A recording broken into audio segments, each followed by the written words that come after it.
आजिर class टी history marathon class अच्छे modern history सबू क्वेश्चन कवर करने को चेष्टा करी क्लास टी आपण मानकर SI class specially SI class को टार्गेट करा जायछि आउ ओएसएससी सीजीएल मेन पाई टार्गेट करिके होइछि।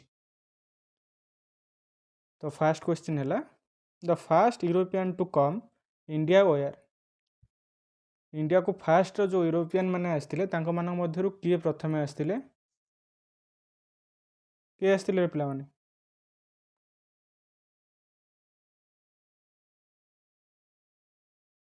मोटा वन लाइनर रे रखिया चेष्टा करछि सेठी आंसर पोर्तुगीज आस्तिले पोर्तुगीज माने आस्तिले प्रथमे पोर्तुगीज माने आस्तिले। तापर question who has discovered the cape route from Europe to India जो केप रूट रे हमर यूरोप टू इंडिया को किए करथिले डिस्कवर करथिले भास्को डामा करथिले केबे करथिले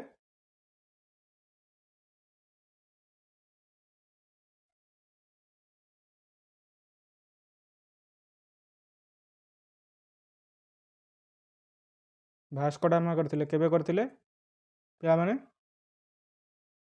केबे करथिले 1498 रे। तापर क्वेश्चन हम देखिबा तापर क्वेश्चन सही question which port and when Vasco da gamma reach in India हम कलिकट रे गोटे पोर्ट अछि कलिकट पोर्ट 17 मई 1498 मसीह भास्को डा गामा इंडिया को डिस्कवर करथिले route. Which Hindu ruler was received Vasco da Gama eight Calicut जो भास्को डा गामा इंडिया को आसी थिले हिंदू रूलर किए जे कि ताको पोर्ट रु रिसीव करथिले जमारिन जमारिन पिला माने। नेक्स्ट क्वेश्चन देखिबा which country did Vasco da Gama belong to Vasco Gama कोड पोर्तुगाल हमें फास्ट देखथिले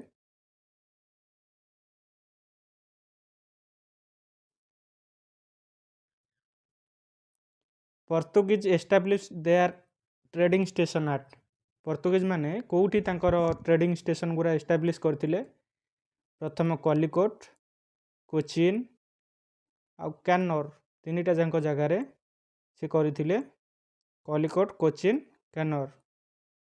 तापर क्वेश्चन देखिबा where was initial capital of Portuguese in India Portuguese मानकर इनिशियल कैपिटल कोउठी थिला कोचिन ने थिला केबे 1502 मसिया रे कोचिन ने तांकर थिला होउची इनिशियल कैपिटल डा।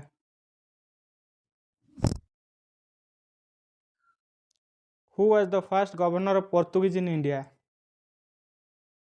पोर्तुगीज मानकर फास्ट गवर्नर किए थिले इंडिया रे फ्रांसिको अल्मेडा थिले प्रथम गवर्नर से कौन करथिले who introduce the policy of blue water policy किए करथिले ना सेही करथिले Francisco Almeida.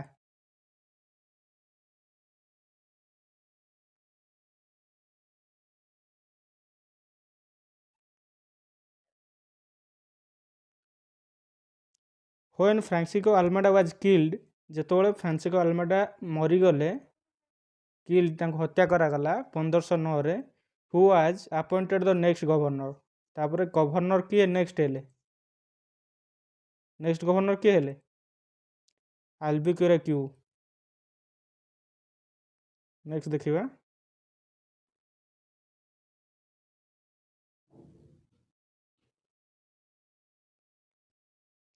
Who capture Goa from the ruler of Bijapur 1510 रे बीजापुर रूलर पाखरु गोवा को किए कैप्चर करथिले पिला माने सेही Albuquerque.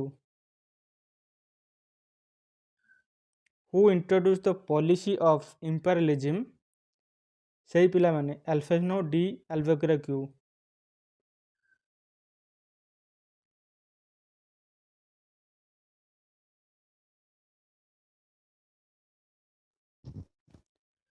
Who and when transfer the capital from Cochin to Goa आम प्रथम पढ़ी इनिशियल कैपिटल कौट थिला कोचिन ने थिला तो से जो कोचिन रु गोवा को कैपिटल जो 1530 मसीह होता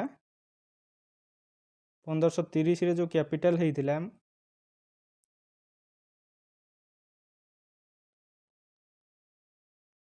किए करथिले ना नुनदे चुन तापर क्वेश्चन देखिबा हमें who acquired due and basin from Bahadur Shah of Gujarat due और बेसिन को बहादुर शाह गुजरात रो बहादुर शाह ऑफ गुजरात रो बहादुर शाह ठारू किए आनिथिले एक्वायर्ड करथिले ना से होजंती नुनद चुन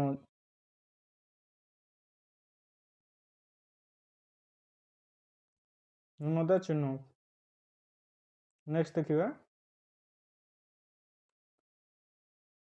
व्हेन पोर्तुगीज एक्वायर्ड दामन दामन केबे पोर्तुगीज माने एक्वायर्ड करथिले 1559 रे 1559 रे पोर्तुगीज माने दामन को एक्वायर्ड करथिले व्हेन पोर्तुगीज लॉस्ट हुगली पोर्तुगीज माने हुगली को केबे लॉस्ट कर देथिले 1631 रे आम आज 500+ क्वेश्चन ट्राए करवा कंप्लीट करने को गोटे मैराथन ने जोटा कि बहुत बहुत इंपोर्टेंट आ कंप्लीट मॉडर्न हिस्ट्री को कवर कर जोटा कि एसआई आउ सीजीएल जहाँ भी आमर हिस्ट्री जो बहुत इंपोर्टेंट हम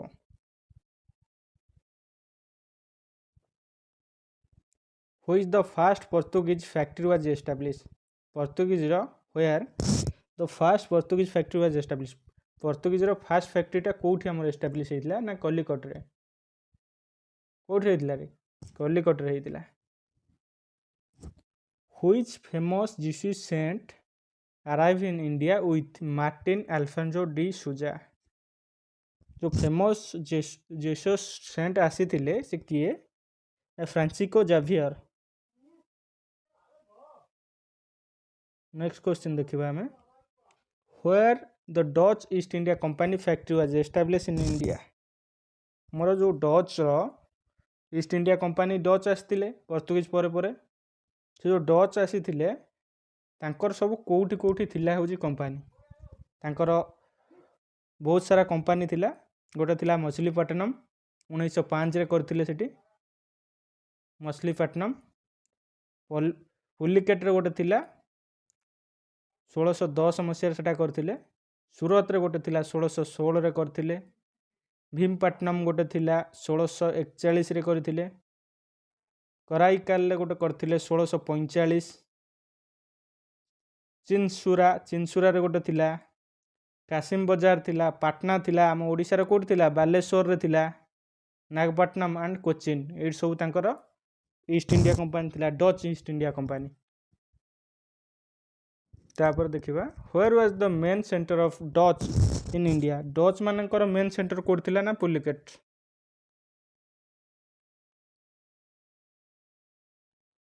when and where the centre Pulicat was replaced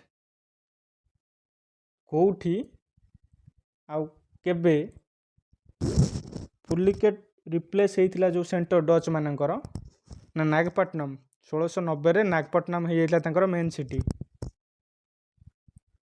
in which battle the Dutch defeated by British को बैटल ले ब्रिटिश को पाखरु डच माने हारी जाइतले बैटल ऑफ साडेरा केबे होइतिला 1759 1759 बैटल ऑफ साडेरा रे ब्रिटिश मानक पाखरु डच माने हारी जाइतले which English merchant come to India over land route to trade with Indian merchant को English British merchant land route रे आसतिले ट्रेड करिया को इंडियन मर्चेंट को सहित आसीथिले जॉन मिडेन हॉल केबे आसतिले ना 1599 रे when the English east India company was formed English आम जो east India company British east India company बा इंग्लिश ईस्ट इंडिया कंपनी सेटा केबे फॉर्म होइतिला 1600 मसीह रे Which group of merchant was formed English East India Company? जो English को group मर्चाट माने English east India कंपानीटा को फॉर्म करथिले ना मर्चाट एडवेंचर रो गोटे मर्चाट माने ग्रुप ऑफ मर्चाट से इंग्लिश बा ब्रिटिश ईस्ट इंडिया कंपानी को फॉर्म करथिले तैयारी करथिले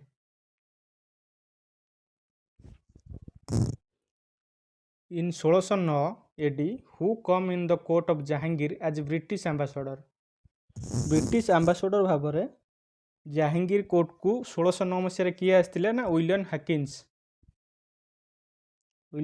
हकिन्स आसी जहांगीर को कोर्ट को ब्रिटिश आंबासडर भाव 1609 AD रे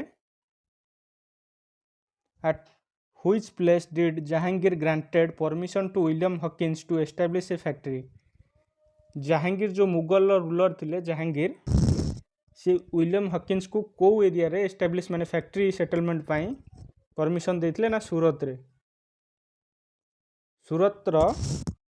शहर रे परमिशन देथिले कि जहांगीर विलियम हकिन्स को फैक्ट्री एस्टाब्लिश करबा पाई which Mughal ruler court did sir Thomas Roe visit as an ambassador first के आसते विलियम हकिन्स तापर आसते सर थॉमस रॉय सही जहांगीर मुगल एम्परर जहांगीर को कोर्ट को आसते sir Thomas Roy at which place did Sir Thomas Roy succeed in getting the permission for establishment factory William Hawkins आमर कोठी करथिले ना सूरत रे सर थॉमस रॉय करथिले सूरत आग्रा अहमदाबाद एंड ब्रोच चारटा शहर रे से करथिले where was first British East India Company was built first British रो ईस्ट इंडिया कंपनीटा कोठी हेतिला ना सूरत रे हेतिला 1608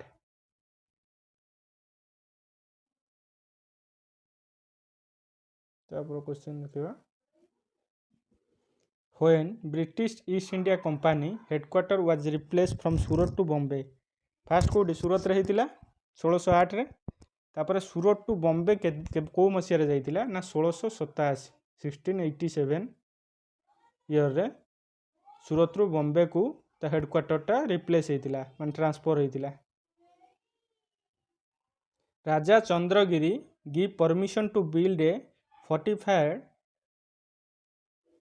माने फोर्ट व्हिच नेम्ड सेगो गोटे फोर्ट तैयारी करिया देइतिले परमिशन राजा चंद्रगिरी कोड सेटा ना से जो नेम्ड सेगो फोर्ट सेंट जॉर्ज से फोर्टा हूँ फोर्ट सेंट जॉर्ज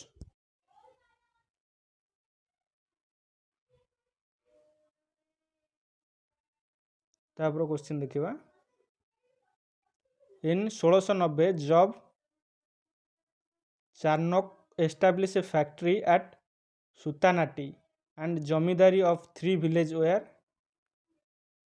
1690 रे Job Charnock establish a factory Sutanati रे and zamindari of 3 village where से जो जमींदारी ऑफ 3 विलेज कोटा हेटा ना सुतानाटी कलिकाटा एंड गोविंदपुर पिला माने बहुत important question this 3 village Sutanati and Kalikata and Govindpur where grew as a city of Kolkata से जो तीनटा सिटी मिसिकी आमर कोलकाता सिटी ग्रो होइछि माने हेइछि सेउथुरु तीनटा सिटी रो who obtain royal firman from Mughal emperor Farrukhsiyar royal firman जो आनी थिले फायरमैन माने गोटे लेटर टाइप रो फ्रॉम मुगल एम्पर फारूक नामरू जॉन सुरमान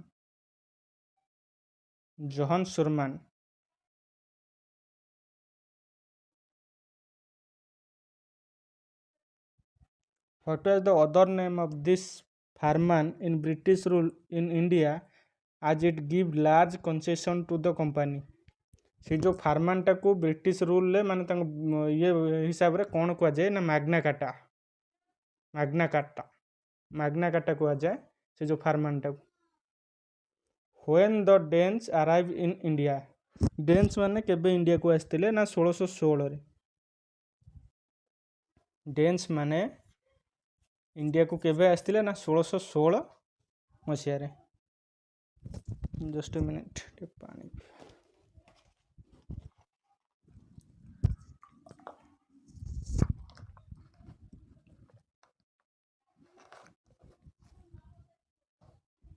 ତାପରେ କ୍ୱେଶ୍ଚିନ୍ ଦେଖିବା। Where was the Danes established their settlement in India? Dance ମାନେ ଇଣ୍ଡିଆରେ କେଉଁଠି ତାଙ୍କର ସେଟଲମେଣ୍ଟ କରିଥିଲେ, ଏଷ୍ଟାବ୍ଲିଶ ଦେୟାର ସେଟଲମେଣ୍ଟ, ତାଙ୍କ ଫ୍ୟାକ୍ଟ୍ରି କରିଥିଲେ କେଉଁଠି କରିଥିଲେ? ଟ୍ୟାଙ୍କ୍ୟୁବର ତାମିଲନାଡ଼ୁ ଇନ୍ 1620 ଆଉ ସାରମପୁର Bengal 1676।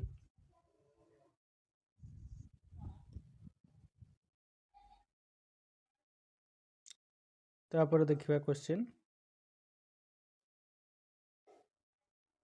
Where was the headquarter of Danes? Dance ମାନଙ୍କର ହେଡ଼କ୍ୱାର୍ଟର କେଉଁଠି ଥିଲା ନା Srirampur.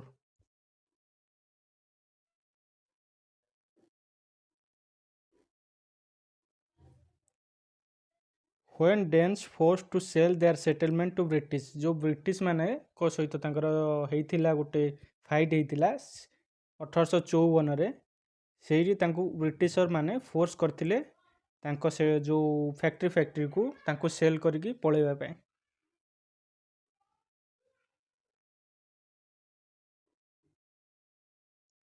When and by whom the French East India Company was formed? କେବେ ଆଉ କେଉଁ ମସିହାରେ ଆଉ କାହା ଦ୍ୱାରା ଫ୍ରେଞ୍ଚର ଇଷ୍ଟ ଇଣ୍ଡିଆ କମ୍ପାନୀଟା ଫର୍ମ ହେଇଥିଲା? 1664 ବାଇ କାଲବର୍ଟ। 1664ରେ କାଲବର୍ଟ ଦ୍ୱାରା ଏଇଟା ହେଇଥିଲା।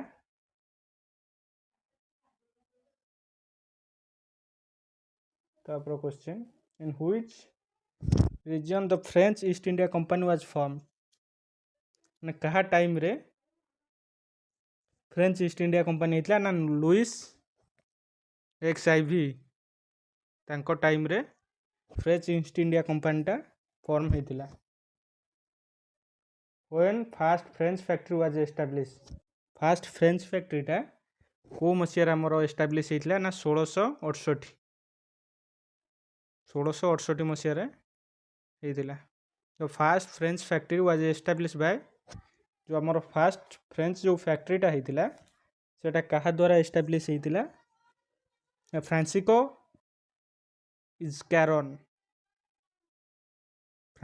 ଇଜକାରନ୍। Next question. Where the second French factory was established? କୋଉଠି ସେକେଣ୍ଡ ଫ୍ରେଞ୍ଚ ଫ୍ୟାକ୍ଟ୍ରିଟା ଏଷ୍ଟାବ୍ଲିଶ ହେଇଥିଲା ନା ମଛଲିପଟ୍ଟନମ 1669ରେ ମଛଲିପଟ୍ଟନମରେ ସେକେଣ୍ଡ ଫ୍ରେଞ୍ଚ ଫ୍ୟାକ୍ଟ୍ରି ଏଷ୍ଟାବ୍ଲିଶ ହେଇଥିଲା। ତାପରେ କ୍ୱେଶ୍ଚିନ୍ ଦେଖିବା। ହୁ ଫାଉଣ୍ଡ ଦ ହାଇଦ୍ରାବାଦ ସିଟିଟାକୁ ଆମର କିଏ ଫାଉଣ୍ଡ କରିଥିଲେ? ହାଇଦ୍ରାବାଦ ଯେଉଁ ସିଟି ଆମର ଫାଉଣ୍ଡ ହେଇଥିଲା ତାକୁ କିଏ କରିଥିଲେ? ନା ନିଜାମ ଉଲ୍ ମୁଲ୍କ ଆସଫ ଜାହ 1724ରେ। What is the original name of Nizam ul Asaf ଜାହ? ତା ଅରିଜିନାଲ ନାମ ତାଙ୍କର କ'ଣ ଥିଲା? ନିଜାମ ଉଲ୍ ମୁଲ୍କର ଚିନ୍ କୁଲିଜ ଖାନ ତାଙ୍କ ଅରିଜିନାଲ ନେମ୍ ଥିଲା। What is the title got ଚିନ୍ କୁଲିଜ ଖାନ from ଫାରିକଶେୟାର କିଏ ଥିଲେ? ମୁଗଲ ଏମ୍ପରର ଥିଲେ। ତାଙ୍କ ପାଖରୁ କେଉଁ ଟାଇଟେଲଟା ପାଇଥିଲେ? ଖାନ ଆଇ ଦୁରାନୀ ନିଜାମ ଉଲ୍ ମୁଲ୍କ ବା ଖାନ ଆଇ ଦୁରାନୀ। ତାପରେ କ୍ୱେଶ୍ଚିନ୍ ଦେଖିବା। Who was the first diwani of Chin Qilich Khan? Dewan ତାଙ୍କର ଗୋଟେ ଯେମିତି ମିନିଷ୍ଟର ସେମିତି ଦିୱାନ ଗୋଟେ ତାଙ୍କର ଥିଲା। ତା ନାଁ କ'ଣ? Puran Chand. Who assume the title of Nawab of Carnatic? ଯେଉଁ କର୍ଣ୍ଣାଟିକ ଆମର ନବାବ ଅଫ୍ କର୍ଣ୍ଣାଟିକ ଟାଇଟେଲଟାକୁ କିଏ ଆଜିମ୍ କରିଥିଲେ? ନା ନିଜାମ।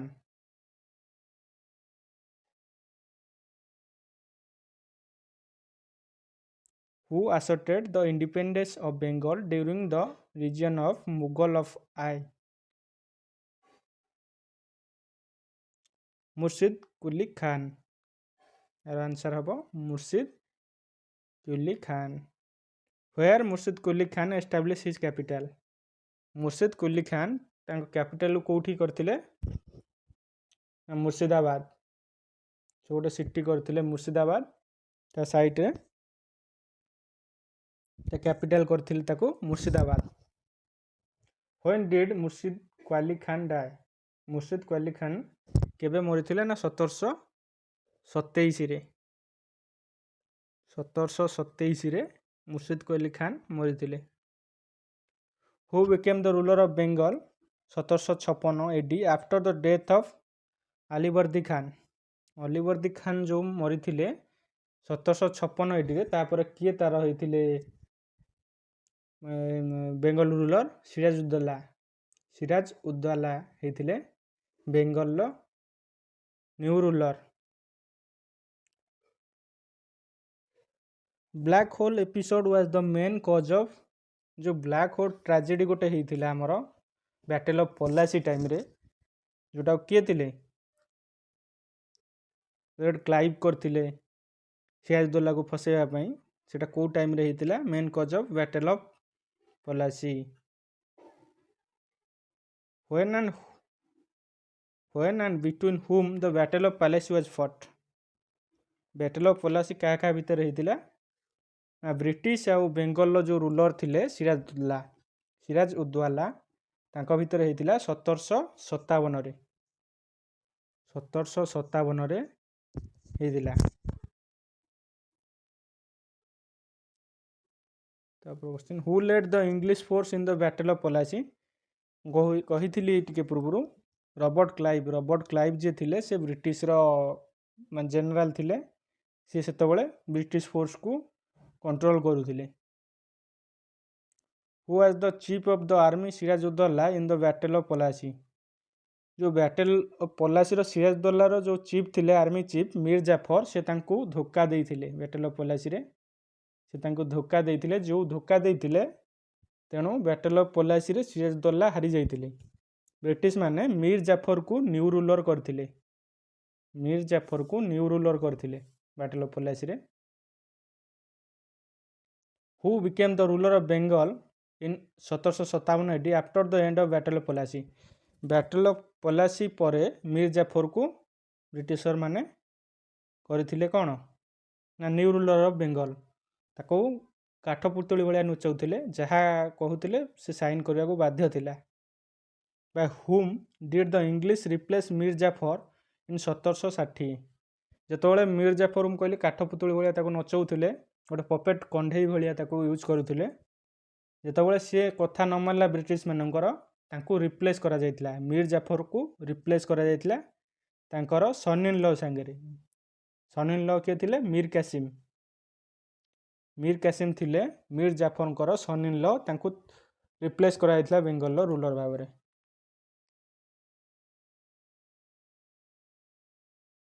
तो which place did Mir Kasim transfer his capital from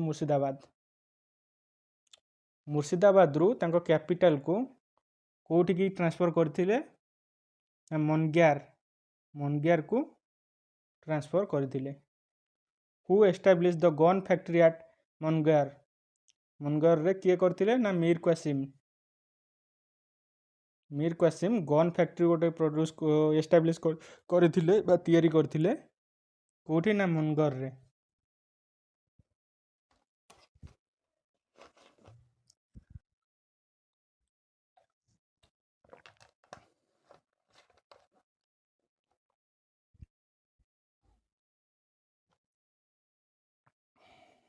तापर देखिए in 1763 AD who was the made ruler of Bengal in place of Mir Kasim पुणी 1700 पर मीर कासिम को अरेस्ट करा जायतिला तापर मीर जाफर पुणी होइतिले Bengal ruler when and between whom the battle of Buxar was fought battle of Buxar तापर तो पुणी मीर जाफर आसीथिले से आओदर नवाब संगे मिसी ସିରାଜଉଦ୍ଦୌଲା ସହିତ ମିଶି ମୁଗଲ ଏମ୍ପରର ଶାହା ଆଲମ ସେ ଦିଲ୍ଲୀରେ ଥିଲେ, ତାଙ୍କ ସହିତ ମିଶି ବ୍ରିଟିଶମାନଙ୍କ ସହିତ 22 ଅକ୍ଟୋବର 1764ରେ ବ୍ରିଟିଶମାନଙ୍କ ବିରୁଦ୍ଧରେ ବ୍ୟାଟଲ ଅଫ୍ ବକ୍ସାର କରିଥିଲେ। ଏଥିରେ ବ୍ରିଟିଶ ଜିତିଥିଲା ଆଉ ସମସ୍ତେ ହାରି ଯାଇଥିଲେ।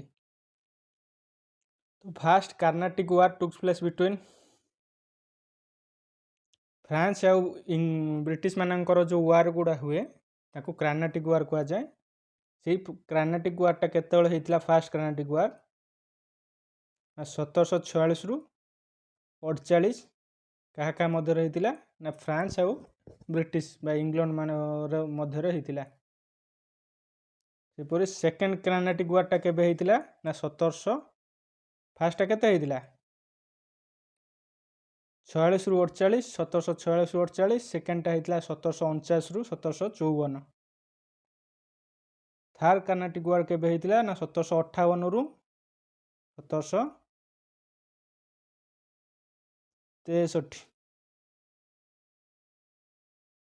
ଫାଷ୍ଟ ଆଙ୍ଗ୍ଲୋ ମୈଶୂର ୱାର୍ ଗୁଡ଼ା ଦେଖିବା ଏବେ କେବେ ହେଇଥିଲା। ଫାଷ୍ଟ ଆଙ୍ଗ୍ଲୋ ମୈଶୂର ୱାର୍ ମାନେ ବ୍ରିଟିଶ ଆଉ ହାଇଦର ଅଲି, ମୈଶୂରରେ ସେତେବେଳେ ହାଇଦର ଅଲି ଥିଲେ ରୁଲର। 1767ରୁ 1769।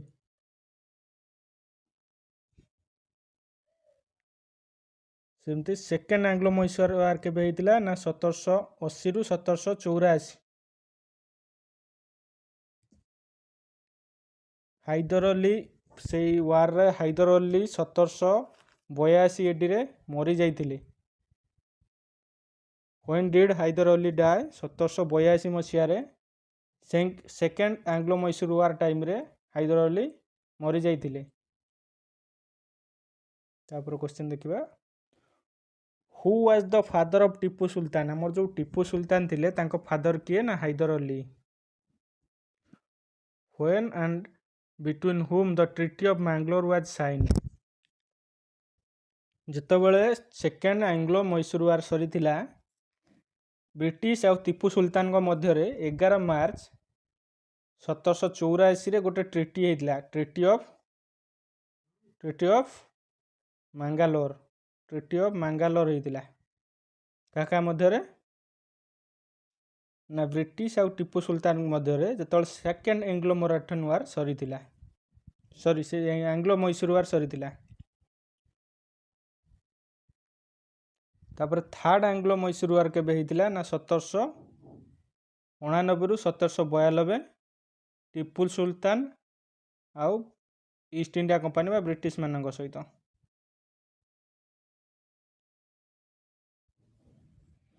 ତାପରେ ଫୋର୍ଥ ଆଙ୍ଗ୍ଲୋ ମୈଶୂର ୱାର୍ କେବେ ହେଇଥିଲା? 1799 ମସିହାରେ ହେଇଥିଲା, ଯେଉଁଠିକି ଟିପୁ ସୁଲତାନ ବି ମରି ଯାଇଥିଲେ।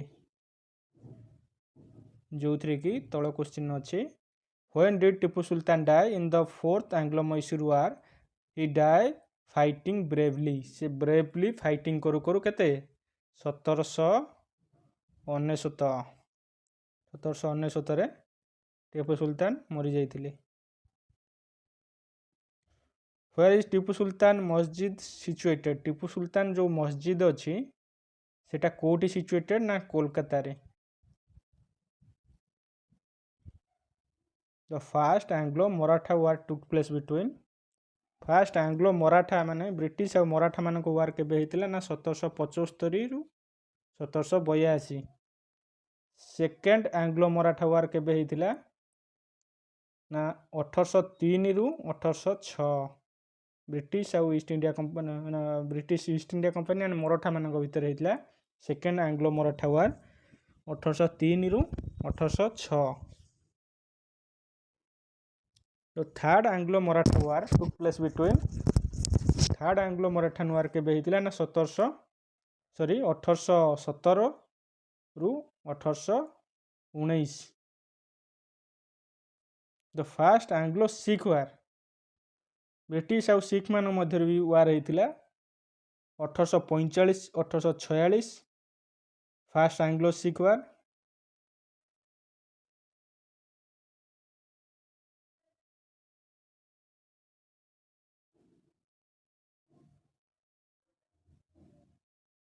ଦ The second Anglo-Sikh war took place between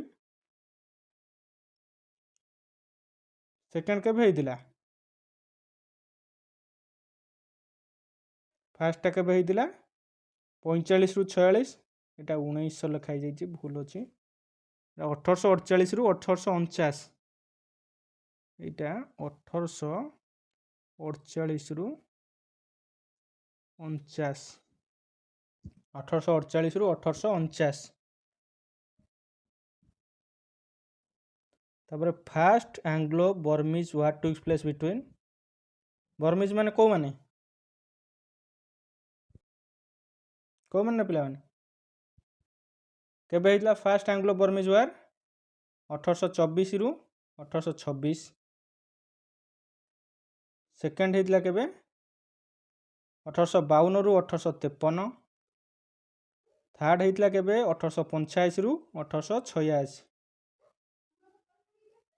ବୁର୍ମା was separated from India in, Burma କେବେ ସେପାରେଟେଡ୍ ହେଇଥିଲା ଇଣ୍ଡିଆରୁ? 1937ରେ। 1937 ମସିହାରେ ବୁର୍ମା ଅଲଗା ହେଇଯାଇଥିଲା। Burma achieve independence from British rule on କେଉଁ ମସିହାରେ? ନା 4 ଜାନୁଆରୀ 1948 ମସିହାରେ ସେମାନେ ଇଣ୍ଡିପେଣ୍ଡେନ୍ସ ହେଇଥିଲେ। First Anglo Afghan war, Afghanistan ସହିତ ବ୍ରିଟିଶ ମାନଙ୍କର ଯେଉଁ ୱାର୍ ହେଇଥିଲା ଫାର୍ଷ୍ଟ କେବେ ହେଇଥିଲା? 1839 ରୁ 42 first. Second Anglo Afghan war 1878 ରୁ 80। ଥାର୍ଡ ଆଙ୍ଗ୍ଲୋ ଆଫଗାନ ୱାର୍ 1919 ମସିହାରେ ହେଇଥିଲା।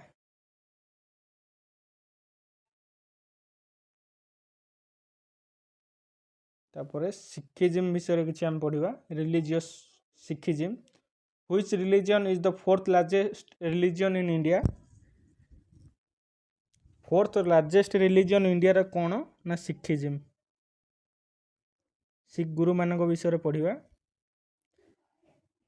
शिखिजिम डेभलप इन इंडिया ड्यूरिंग को शताब्दी रे हमर होइतला? ना 16th और 17th सेंचुरी रे शिखिजिम हमर डेभलप होइतला इंडिया रे। Who was the founder of शिखिजिम?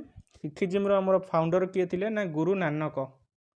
Guru Nanak हमर शिखिजिम रो फाउंडर थिले। Where is Guru Nanak born?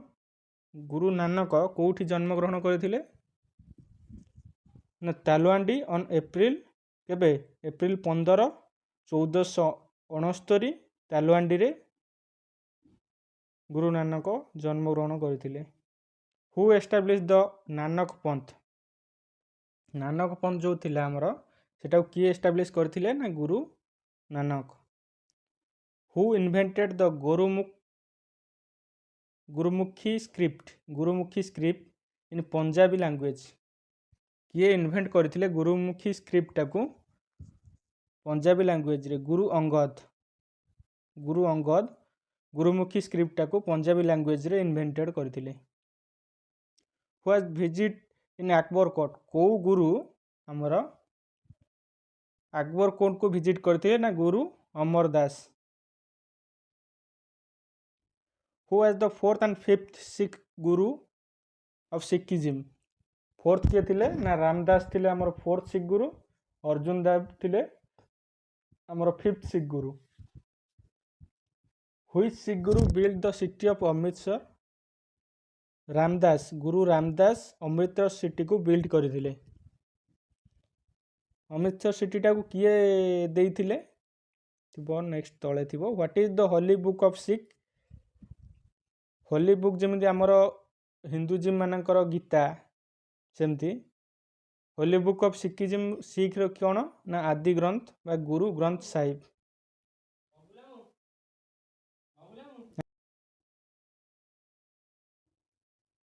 Next question देखिबा।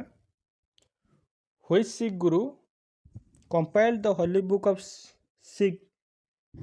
जो होली बुक ऑफ सिख रो थिला तां कंपाइल करथिले आदि ग्रंथ जोटा ताको कंपाइल किए करथिले? ना fifth Sikh Guru Arjun Dev.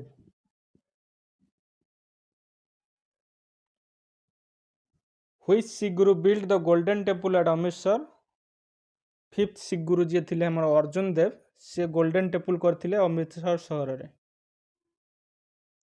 Which Mughal emperor donated the land of for Amritsar Amritsar ପାଇଁ जो लैंड टाकू किए डोनेट करथिले को मुगल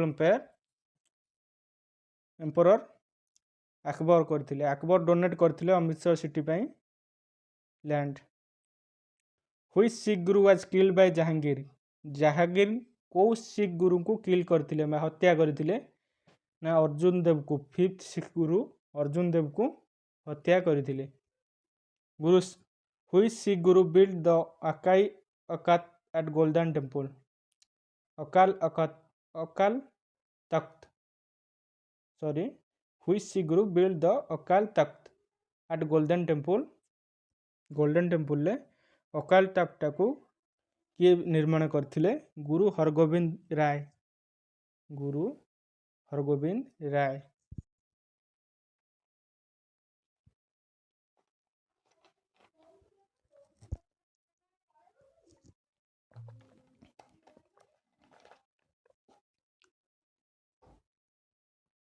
तापर क्वेश्चन देखिए who was the 9th and 10th Guru of Sikhism 9th और 10th सिख गुरु किए थिले गुरु तेग बहादुर गुरु Govind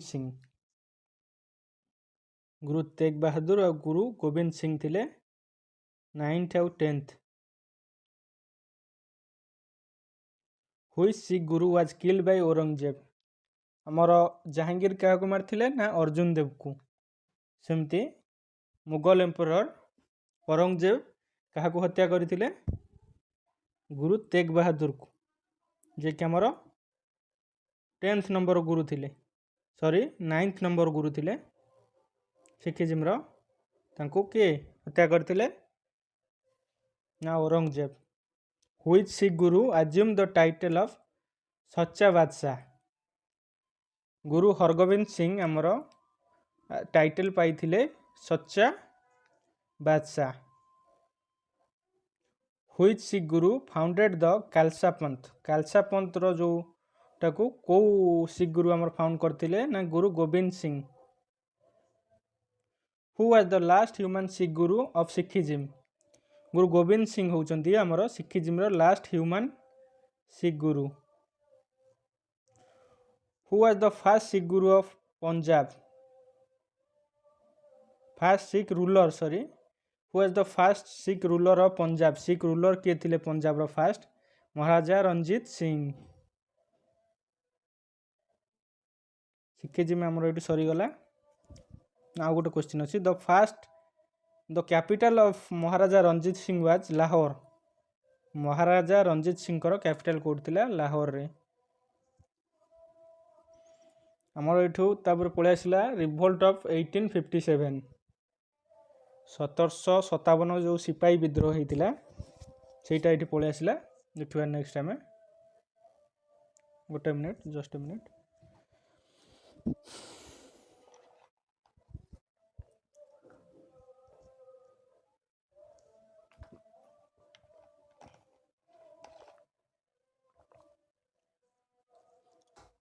Who had called the revolt 1857 as the first war of Indian independence first war of Indian independence 1857 revolt को किए आख्या देइथिले किए देइथिले VD Savarkar Who was the British PM at the time of revolt 1857 time रे British रो PM किए थिले पैमस्टर्न थिले ब्रिटिश रो पीएम 1857 टाइम रो रिवोल्ट बेले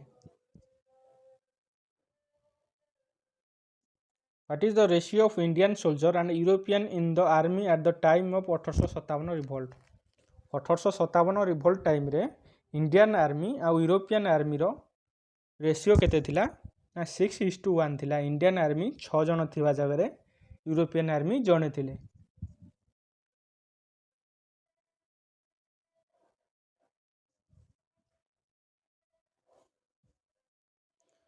The leader to have the unique distinction of firing the first shot in the rebellion of 1857 was question ने पचारिछि leader जी कि distinction of firing the fast shot fast जो shoot करते जन officer को सी किए 1857 तांको ना हूँ मंगल पांडे जे कि विद्रोहर प्रथम पाद प्रथम ये आरंभ करते Mangal Pandey on the sipahi of the 34th native इन्फांट्री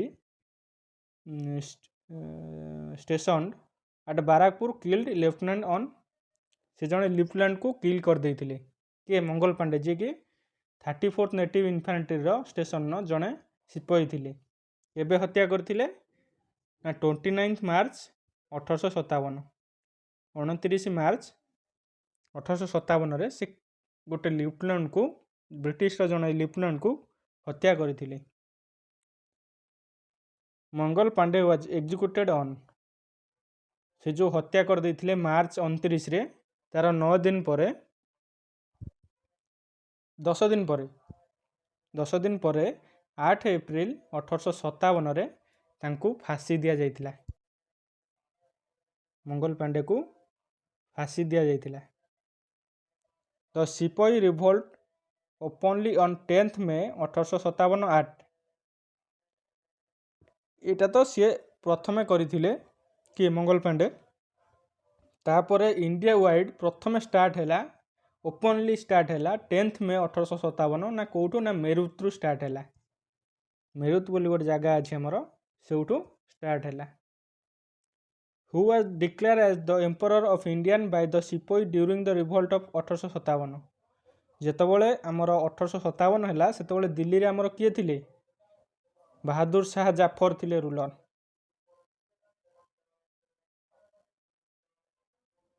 तापर question who was known by sobriquet of Mahakpari during the 1857 revolt किए आमर सब्रिक्वेट ऑफ महकपरी बोली क्या 1857 कहला ना जिनत महल को कहला the first the revolt of 1857 can't be called merely a sipahi mutiny because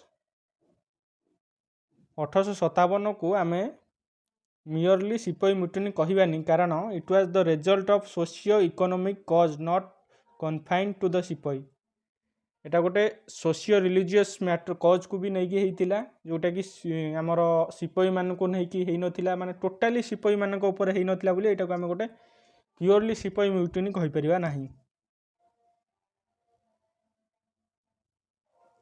at Delhi Bahadur Shah two was declared Bahadur Shah को ब्रिटिशर माने डिक्लेयर करदे शहनशाही हिंदुस्तान बहादुर शाह टू से दिल्ली रे थिले मुगल एम्परर तांको ब्रिटिशर माने कौन डिक्लेयर करदे ना शहनशाही हिंदुस्तान हुई city was main centre of revolt of 1857 जो रिवोल्ट होता आमर आरंभ तो होता मेरुत्रु किंतु तार जो मेन सिटी थिला सेटा आओद थिला आओद उत्तर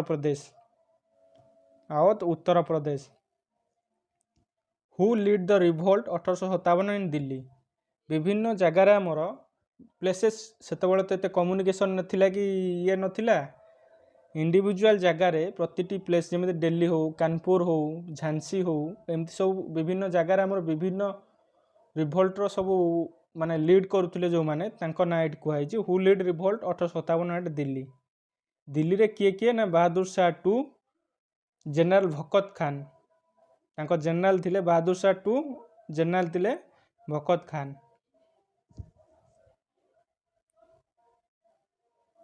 सेमती कानपुर रे किए लीड करुले नाना साहेब आजमुल खान तांतिया तोपे ये तीन जन कानपुर रे लीड करुले Nana Saheb Azmul Khan and Tantia Tope who lead the revolt at Jhansi Jhansi रे किए करथिले ना रानी लक्ष्मीबाई झांसी रे लीड करुले who lead the revolt 1857 in Lucknow रे किए करथिले ना बेगम हजरत महल एंड हर सन बिरजिस क्वादिर बेगम हजरत महल तांको पुओ बिरजिस क्वादिर से कोठी लीड करथिले ना लखनऊ रे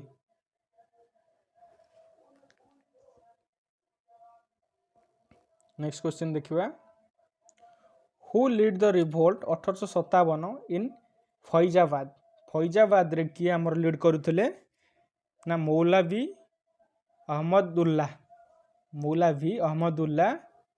हमर कोठी लीड करुथिले ना फैजाबाद रे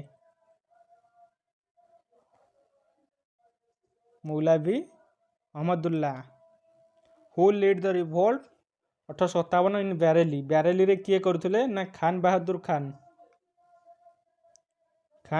खान कोठी करुथिले ना बैरेली रे अपोज करुथिले ब्रिटिश माननकु who lead the revolt 1857 in Bihar रे किए करुथिले कन्वर सिंह जमीदार ऑफ जगदीशपुर बिहार रे लीड करुथिले Delhi was capture on 20 September 1857 by Delhi को कैप्चर कर देथिले किए ना जॉन निकोलसन और बहादुर शाह टू जेतबेले बहादुर शाह टू को शहनशाही हिंदुस्तान बोली घोषणा करदेले ब्रिटिश माने से ब्रिटिश मानक सहित मिसी जॉन निकोलसन को सहित मिसी दिल्ली को कैप्चर कले देन जेतबेले बहादुर शाह पुणी रिवोल्ट करने चेष्टा कले बहादुर शाह को किसी पावर दिया गलानी तांकू गोटे पपेट भाया यूज करागला से तो पुणी रिवोल्ट करने को आरंभ कले ब्रिटिश माने अरेस्ट करके रंगून को सेंड करदेले कोठी की रंगून को सेंड करदेले रंगून बोली गोटे प्लेस अच्छी से जेल को पठेदेले Bahadur Shah two was died in Rangoon in 1862 रे से मृत्युवरण कले Bahadur Shah two Jhansi was capture in 17 June 1858 Hugh Rose ji कि जड़े ब्रिटिश जनरल थिले ह्यूज रोज जी कि रानी लक्ष्मीबाई सहित फोर्ट करी झांसी की कैप्चर करथिले 17 जून 1858 रे during the 1857 revolt who capture Gwalior from the Scindia 1857 time रे रानी लक्ष्मीबाई आमर ग्वालियर को स्किंदिया टारू कैप्चर करथिले who lead the British force which defeat Jhansi Rani Laxmibai ऊपर क्वेश्चन पड़ते ह्यूज रोज ब्रिटिश फोर्स को लीड करुले जो ब्रिटिश फोर्स की झांसी रानी लक्ष्मीबाई सहित लड़ुले Rani Laxmibai died fighting with British which battle Kalpi से जो बैटल होता से बैटल ब्रिटिश को सहित फाइट करू बैटल फील्ड रे ही रानी लक्ष्मीबाई डेथ कर मृत्युवरण करथिले The state of Jhansi was made a part of the British Empire in India through the Doctrine of Lapse. Doctrine of Lapse आमर जो आनी थिले डेलहाउसी से Doctrine of Lapse ये रे आमर झांसीटा ब्रिटिश एम्पायर गोटे पार्ट हो जाइतिला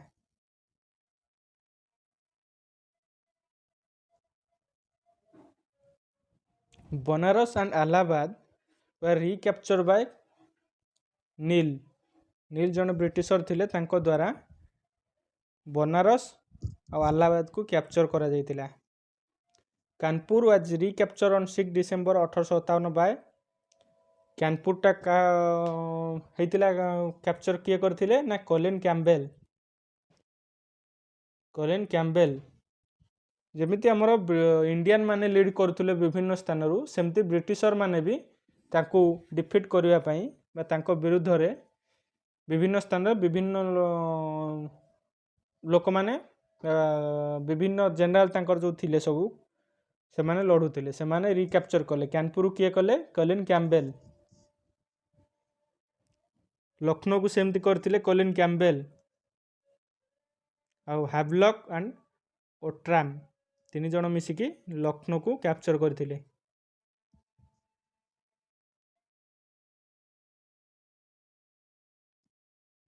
Where did Nana Sahib finally escape after the defeat and refused to give in? तले नाना साहेब हारीगले नाना साहेब कौट बढ़ुले कानपुर रु से कौटी पलैले ना Nepal पलैले What mainly prevented Bombay and Madras from joining revolt 1857 like North provinces? କ'ଣ ବମ୍ବେ ଆଉ ମାଦ୍ରାସକୁ ଜଏନ୍ କରିବାକୁ 1857ରେ ପ୍ରିଭେଣ୍ଟ କରିଥିଲା? The ryotwari settlement and strip them the effective leadership. Ryotwari settlement ଆଉ ଯେଉଁ ଇଫେକ୍ଟିଭ୍ ଲିଡରସିପ୍ ଥିଲା ସେ ତାକୁ ପ୍ରିଭେଣ୍ଟ କରିଥିଲା 1857ରେ ପାର୍ଟିସିପେଟ୍ ନ କରିବାକୁ ବମ୍ବେ ଆଉ ମାଦ୍ରାସକୁ। The effect of Indian revolt of 1857 on East India Company was 1857 ଯେଉଁ ଆମର ଇଷ୍ଟ ଇଣ୍ଡିଆ କମ୍ପାନୀ ହେଇଥିଲା ନା 1857 ରିଭୋଲ୍ଟ ପରେ ଆମର ଇଷ୍ଟ ଇଣ୍ଡିଆ କମ୍ପାନୀ ଯେଉଁ ଥିଲା ସେଇଟା ଡିଜଲ୍ଭ ହେଇଗଲା। ଡିଜଲ୍ଭ ମାନେ ଭାଙ୍ଗିଗଲା। 1857 the first shot from a rebel gun was fired in Barrackpore. Mangal Pandey ଆମର କେଉଁଠି ଫାୟାର କରିଥିଲେ? ବାରାକପୁରରେ। ଏଇଟାକୁ ସେ ପଚାରିଛି ପୁଣି କେଉଁଠି ଆମର ରିବେଲ୍ ଗନ୍ ଫାୟାର୍ଡ ହେଇଥିଲା ନା ବାରାକପୁରରେ। What is the immediate cause of outbreak of revolt 1857? 1857 ଆମର ରେଜଲ୍ଟ କ'ଣ ଥିଲା? ମାନେ ଯେଉଁ କଜ୍ କ'ଣ ଥିଲା? ମାନେ ଇମିଡ଼ିଏଟ୍ କଜ୍ଟା କ'ଣ ଥିଲା ଯେଉଁଥିପାଇଁ କି 1857ଟା ରିଭୋଲ୍ଟଟା ସାଙ୍ଗେ ସାଙ୍ଗେ ହେଇଗଲା? The introduction of Enfield rifle in the army. Enfield rifle ଯେଉଁ ହେଲା ଆମର ସେଠି ବିପ୍ ଲଗାଉଥିଲେ। ଯେଉଁ ରାଇଫଲରେ ଆମର ବିପ୍ ଲଗାଉଥିଲେ ଯେଉଁଟାକି ଆମ ରିଲିଜିୟସ୍ ଫ୍ୟାକ୍ଟରରେ ତାକୁ ମୁହଁରୁ କାଢ଼ିକି ସେ ରାଇଫଲରେ ପୁରେଇବାର ଥିଲା ବା ୟୁଜ୍ କରାହେଉଥିଲା। The white mutiny occur after 1857 revolt because European soldier of the company army were opposed the transfer of service to the crown. ଯେଉଁ କ୍ରାଉନ୍କୁ ତାଙ୍କର ପଳେଇଲା ହେଉଛି ସର୍ଭିସଟା ସେଇଥିପାଇଁ ସେ ଅପୋଜ୍ କରୁଥିଲେ white mutiny. Who was the first governor general of Bengal? ଆମର governor general ପଳେଇ ଆସିଲେ ଏଠି। ଗଭର୍ଣ୍ଣର ଜେନେରାଲ ଅଫ୍ ବେଙ୍ଗଲ, ତାପରେ ପଢ଼ିବା governor general of India, viceroy of India. 500+ question ଆଜି କଭର କରିବା। କ୍ଲାସ୍ଟା 2ରୁ 3 ଆୱାର କି 4 ଆୱାର ଯାଇପାରେ। 1 ଆୱାର ପାଖାପାଖି ହେଇଗଲାଣି ବୋଧେ। ଗୋଟେ minute.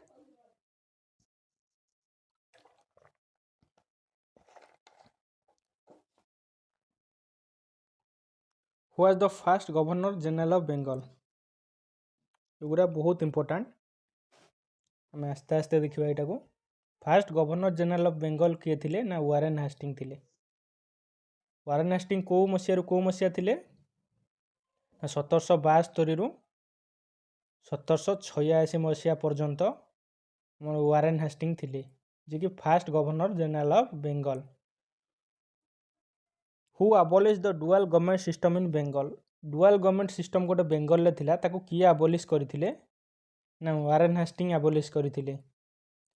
Who created the office of the district collector? Office of the district collector ଯେଉଁ ଆମର ଡିଷ୍ଟ୍ରିକ୍ଟ କଲେକ୍ଟର ଅଫିସଟାକୁ କିଏ କ୍ରିଏଟ୍ କରିଥିଲେ ନା ୱାରେନ୍ ହାଷ୍ଟିଙ୍ଗ କ୍ରିଏଟ୍ କରିଥିଲେ।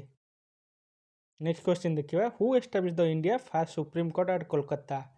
କୋଲକାତାରେ ଯେଉଁ ଫାଷ୍ଟ ସୁପ୍ରିମକୋର୍ଟଟା ହେଇଥିଲା କେବେ ହେଇଥିଲା ନା 1773 ମସିହାରେ। ତା ନାଁ କ'ଣ ଥିଲା ନା ଫେଡେରାଲ କୋର୍ଟ। ସୁପ୍ରିମକୋର୍ଟ ନଥିଲା ସେଇଟା, ଯେତେବେଳେ ଆମର ଆସିଲା ଦିଲ୍ଲୀକୁ ସେଇଟା ସୁପ୍ରିମକୋର୍ଟ ହେଲା। ସେଇଟା ଆଗରୁ କ'ଣ ଥିଲା? Federal court of India. ତାକୁ କିଏ କରିଥିଲେ ନା ୱାରେନ୍ ହାଷ୍ଟିଙ୍ଗ। ତାକୁ ୱାରେନ୍ ହାଷ୍ଟିଙ୍ଗ କରିଥିଲେ କେତେ? 1773 ମସିହାରେ। Who establish civil and criminal court in each district? ପ୍ରତ୍ୟେକ ଡିଷ୍ଟ୍ରିକ୍ଟରେ ସିଭିଲ୍ ଆଉ ଯେଉଁ କ୍ରିମିନାଲ କୋର୍ଟ ଆମର ହେଇଛି ସେଇଟାକୁ କିଏ ଏଷ୍ଟାବ୍ଲିଶ କରିଥିଲେ? ସେଇ ଯେଉଁ କୋର୍ଟଟାକୁ କିଏ ଆମର ଲାଗୁ କରିଥିଲେ ନା ତାକୁ ବି ୱାରେନ୍ ହାଷ୍ଟିଙ୍ଗ ଲାଗୁ କରିଥିଲେ। ନେକ୍ସଟ କ୍ୱେଶ୍ଚିନ୍ ଦେଖିବା। ହୁ ଷ୍ଟାର୍ଟେଡ୍ ଦିୱାନୀ ଆଣ୍ଡ ଫୌଜଦାରୀ ଅଦାଲତ ଆଟ୍ ଦ ଡିଷ୍ଟ୍ରିକ୍ଟ ଲେଭେଲ? ଯେଉଁ ଆମର ଯେମିତି କ୍ରିମିନାଲ ଆଉ ସିଭିଲ୍ କୋର୍ଟ ଥିଲା ସେମିତି ଦିୱାନୀ ଆଉ ଫୌଜଦାରୀ ଅଦାଲତଟାକୁ ଡିଷ୍ଟ୍ରିକ୍ଟ ଲେଭେଲରେ କିଏ କରିଥିଲେ ନା ୱାରେନ୍ ହାଷ୍ଟିଙ୍ଗ। ୱାରେନ୍ ହାଷ୍ଟିଙ୍ଗ।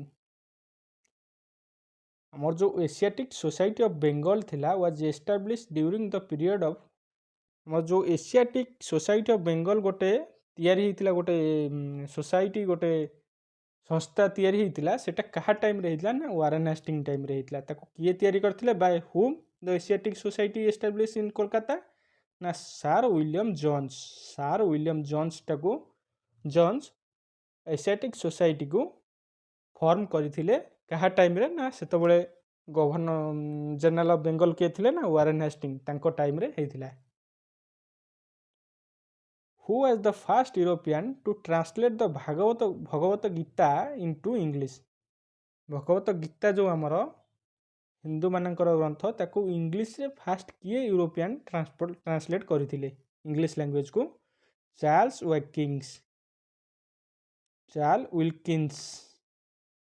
ୱିଲକିନ୍ସ ତାକୁ ଟ୍ରାନ୍ସଲେଟ୍ କରିଥିଲେ, ଗୀତାକୁ ଟ୍ରାନ୍ସଲେଟ୍ କରିଥିଲେ।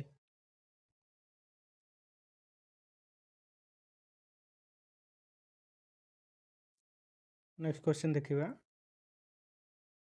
In which period the Lord Cornwallis as Governor General of Bengal? Lord Cornwallis କେଉଁ ଟାଇମ୍ରେ ଗଭର୍ଣ୍ଣର ଜେନେରାଲ ବେଙ୍ଗଲର ଥିଲେ? 1786ରୁ 1793। 1786ରୁ 1793। ଆମେ ନେକ୍ସଟ ଦେଖିବା ତାପରେ କ'ଣ ଅଛି। ହୁ ଇଣ୍ଟ୍ରୋଡ୍ୟୁସ୍ ଇଜରଦାରୀ ସିଷ୍ଟମ୍ ଇନ୍ 1773। 1773ରୁ 1773ରେ କିଏ ଆମର ଇଜରଦାରୀ ସିଷ୍ଟମଟାକୁ ଇଣ୍ଟ୍ରୋଡ୍ୟୁସ୍ କରିଥିଲେ? କିଏ ଇଣ୍ଟ୍ରୋଡ୍ୟୁସ୍ କରିଥିଲେ ନା ଲର୍ଡ଼ କର୍ଣ୍ଣୱାଲିସ୍। ଲର୍ଡ଼ କର୍ଣ୍ଣୱାଲିସ୍ ଆମର ଇଜରଦାରୀ ସିଷ୍ଟମଟାକୁ ଇଣ୍ଟ୍ରୋଡ୍ୟୁସ୍ କରିଥିଲେ। ନେକ୍ସଟ ଦେଖିବା। Who introduce the permanent settlement in 1793। 1793ରେ ଯେଉଁ ପରମାନେଣ୍ଟ ସେଟେଲମେଣ୍ଟ ହେଇଥିଲା ସେଇଟାକୁ କିଏ କରିଥିଲେ? ସେଇଟାକୁ ବି ଲର୍ଡ଼ କର୍ଣ୍ଣୱାଲିସ୍ କରିଥିଲେ। ନେକ୍ସଟ କ୍ୱେଶ୍ଚନ୍ ଦେଖିବା। Who introduce civil service in India. Civil ସର୍ଭିସକୁ ଯେଉଁ ଆମେ ଏକ୍ଜାମ୍ ଦେଉଛନ୍ତି UPSC, ସେ ଯେଉଁ ସିଭିଲ୍ ସର୍ଭିସକୁ କିଏ ଆମର ଇଣ୍ଟ୍ରୋଡ୍ୟୁସ୍ କରିଥିଲେ ଇଣ୍ଡିଆରେ? କିଏ କରିଥିଲେ ନା ଲର୍ଡ଼ କର୍ଣ୍ଣୱାଲିସ୍। ସେଇଥିପାଇଁ ଲର୍ଡ଼ କର୍ଣ୍ଣୱାଲିସ୍କୁ father of Indian civil service ମଧ୍ୟ କୁହାଯାଏ। ନେକ୍ସଟ କ୍ୱେଶ୍ଚନ୍ ଅଛି ସେଇଟା। Who was the father of Indian civil service. Father of Indian civil service କିଏ ନା ଲର୍ଡ଼ କର୍ଣ୍ଣୱାଲିସ୍। ଲର୍ଡ଼ କର୍ଣ୍ଣୱାଲିସ୍ ହେଉଛନ୍ତି father of Indian civil service. Next question ଯିବା। ଯେ judicial system introduce by Cornwallis is called. Cornwallis ଗୋଟେ judicial ସିଷ୍ଟମକୁ introduce କରିଥିଲେ। ସେଇ judicial ସିଷ୍ଟମଟାକୁ ଆମେ କ'ଣ କେଉଁ ନାଁରେ ଜାଣିଛନ୍ତି ନା Cornwallis code. Cornwallis code. Next question ଦେଖିବା। ହୁଇଚ୍ ଗୋଟେ ମିନିଟ୍। ନେକ୍ସଟ କ୍ୱେଶ୍ଚନ୍ ହେଲା which governor general establish the circuit court. Circuit court ବୋଲି ଗୋଟେ ଯେଉଁ ଆମର ପ୍ରଥା ଥିଲା, ସେଇଟାକୁ କିଏ ଏଷ୍ଟାବ୍ଲିଶ କରିଥିଲେ? କେଉଁ ଗଭର୍ଣ୍ଣର ଜେନେରାଲ ଏଷ୍ଟାବ୍ଲିଶ କରିଥିଲେ? ସେଇଟାକୁ ବି ପିଲାମାନେ କିଏ କରିଥିଲେ? କର୍ଣ୍ଣୱାଲିସ୍ କରିଥିଲେ। In which period sir John sir as governor general of Bengal. ଆମେ ତିନି ଜଣଙ୍କ ନାଁ ଦେଖିଲେ ଏଠି। ଫାଷ୍ଟ ଥିଲେ କିଏ? ୱାରେନ୍ ହେଷ୍ଟିଙ୍ଗ ଥିଲେ 1772ରୁ 1786। 1786ରୁ 1793 ଥିଲେ ଲର୍ଡ଼ କର୍ଣ୍ଣୱାଲିସ୍। ତାପରେ ଜୋନସର ଆସିଲେ। ଜୋନସର କେବେ ଥିଲେ? 1793ରୁ 1798। ସେ କ'ଣ କରିଥିଲେ ଦେଖିବା। Which governor general of Bengal adopt the policy of non intervention. Non intervention ଯେଉଁ ପଲିସିଟାକୁ କିଏ ଆଡପ୍ଟ କରିଥିଲେ ନା sir John Shore. In which period lord Dalhousie was governor general of Bengal. 98 ଯାଏଁ ଜୋନସର ଥିଲେ। ତାପରେ ୱେଲସେଲି ଆସିଲେ। ଲର୍ଡ଼ ୱେଲସେଲି କେତେ ପର୍ଯ୍ୟନ୍ତ ଥିଲେ ନା 1798ରୁ 1805। ୱେଲସେଲି କ'ଣ କରିଥିଲେ? He introduce the system of subsidiary alliance. ଯେଉଁ ସବସିଡ଼ିଆରୀ ଆଲାଏନ୍ସ ସିଷ୍ଟମଟା ଆମର ଥିଲା, ସେଇଟାକୁ କିଏ ଇଣ୍ଟ୍ରୋଡ୍ୟୁସ୍ କରିଥିଲେ? ଲର୍ଡ଼ ୱେଲସେଲି ସେଇଟାକୁ ଇଣ୍ଟ୍ରୋଡ୍ୟୁସ୍ କରିଥିଲେ। Which governor general form the Madras presidency. Madras presidency ଆମର ଯେଉଁ ଥିଲା, ମାଡ୍ରାସ ପ୍ରେସିଡେନ୍ସିକୁ କେଉଁ गवर्नर जनरल फॉर्म करथिले ना lord Wellesley. Lord Wellesley governor जो आमर मैड्रास प्रेसिडेंसी को फॉर्म करथिले। Which governor general fought in fourth Mysore war with Tipu Sultan. जो टीपू सुल्तान फोर्थ मैसूर वार होता 1799 ने सीटा किए लड़ी टीपू सुल्तान सहित जो कि टीपू सुल्तान मरी जाते lord Wellesley. Mughal emperor who concluded subsidiary alliance with British. जो मुगल एम्पायर किए थिले जी कि सब्सिडियरी अलायंस रे कंक्लूडेड होते Shah Alam. Who was the first native ruler enter into the subsidiary alliance. Native ruler किए थिले जे कि सब्सिडियरी अलायंस रे एंटर करथिले। निजाम ऑफ हैदराबाद केबे करथिले ना 1798। 1798 रे निजाम ऑफ हैदराबाद नेटिव जो एंटर करथिले सब्सिडियरी अलायंस रे। नेक्स्ट क्वेश्चन देखिबा the governor general who fought the second Maratha war. Second Maratha war time रे किए लड़ुतिले गवर्नर जनरल लॉर्ड वेल्सेली लड़ुतिले सेकेंड फोर्थ मैसूर वार आ सेकेंड मराठा वार रे लॉर्ड वेल्सेली लड़ुतिले ब्रिटिश तरफ रु। Who started Fort William college at Kolkata. Fort William college को कोलकाता रे किए करथिले। गोटे फोर्ट विलियम अच्छी ओल्डेस्ट बा बिगेस्ट फोर्ट इन इंडिया। एटा 1800 मसीह होता लॉर्ड वेल्सेली करथिले जोटार एबे ना चेंज होइछि विजय दुर्ग। करंट अफेयर रो गोटे क्वेश्चन विजय दुर्ग होइछि Fort William. Who describe himself as Bengal tiger. को वाइसरॉय ना को गवर्नर जनरल निजको बेंगल टाइगर बोली कहते लॉर्ड वेल्सेली। नेक्स्ट देखिबा who was called as company Akbar. Lord Wellesley को कंपनी अकबर बोली कहा जाए। In which period sir George Barlow as governor general of Bengal. Governor general of Bengal भाव सर जॉर्ज बार्लो को मसीह थे 1805 पर्यंत वेल्सेली थे 5 पर 5 रु 7 1805 रु 1807 पर्यंत जॉर्ज बार्लो थे। Who was the governor general at the time of second Anglo Maratha war.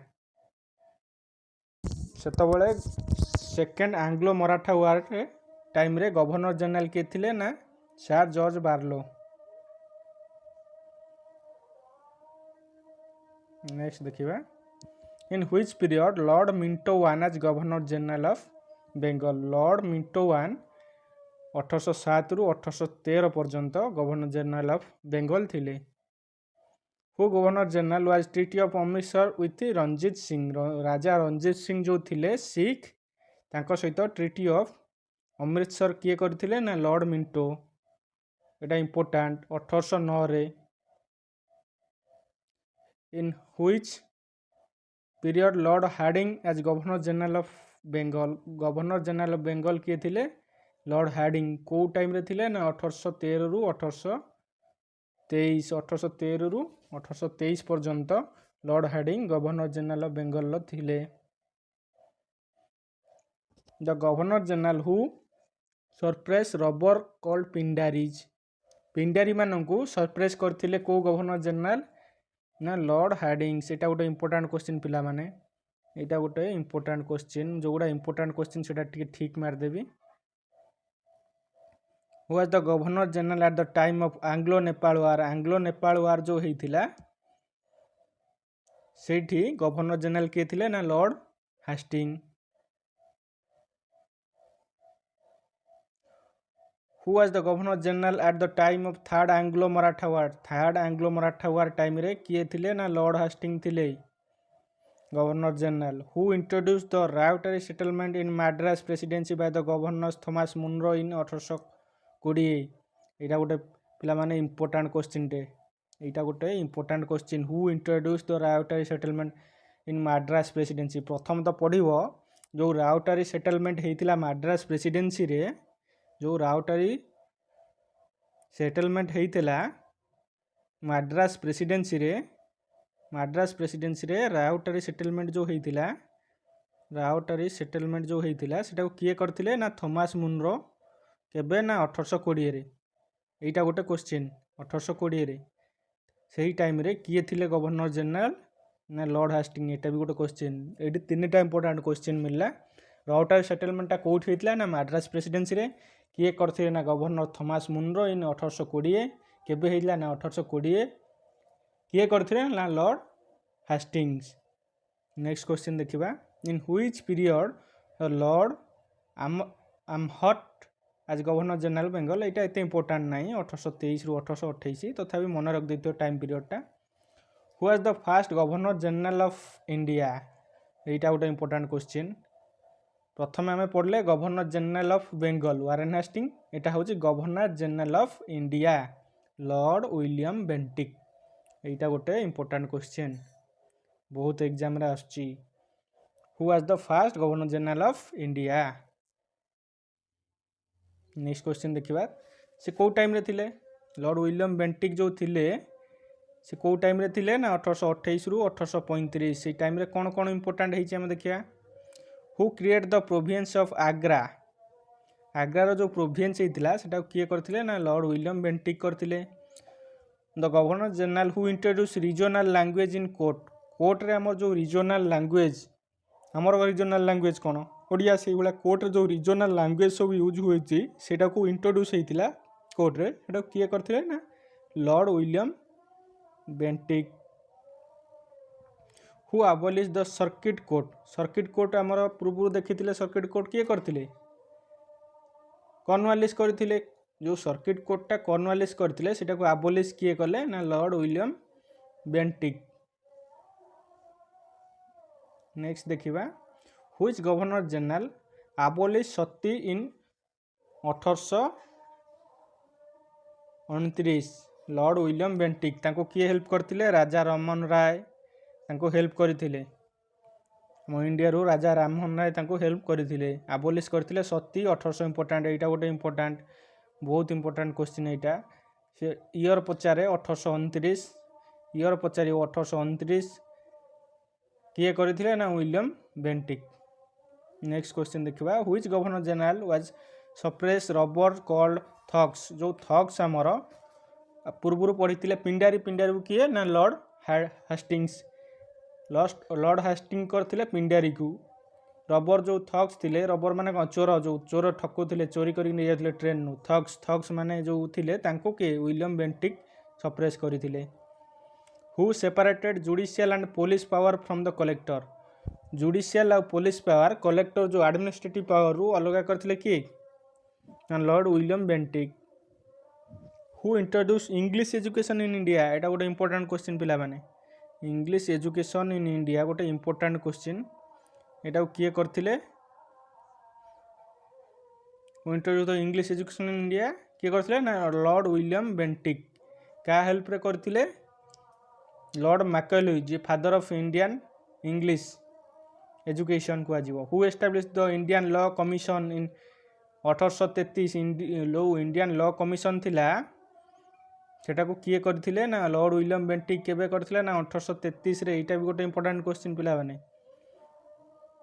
Next question देखिबा, who lead the foundation of modern education in India, modern education जो हमरो इंडिया रे हेइथिला ताको फाउंडेशन किए देइथिले ना लॉर्ड विलियम बेंटिक। ता सहित हम इंडियन किए थिले Raja Rammohan Roy, Raja Rammohan Roy.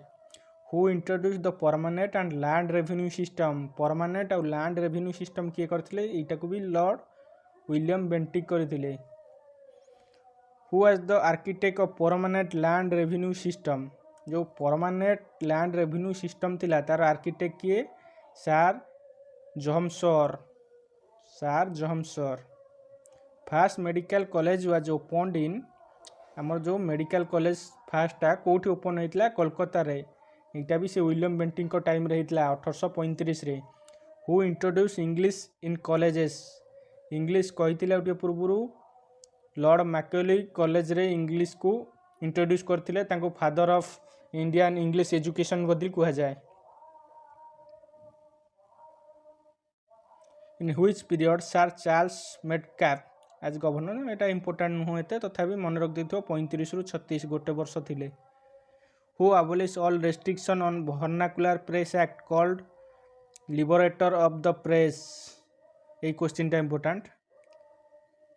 Who abolish all restriction on vernacular press act जो आमर थिला ताको अबोलिश किए करथिले Charles मेटकैफ।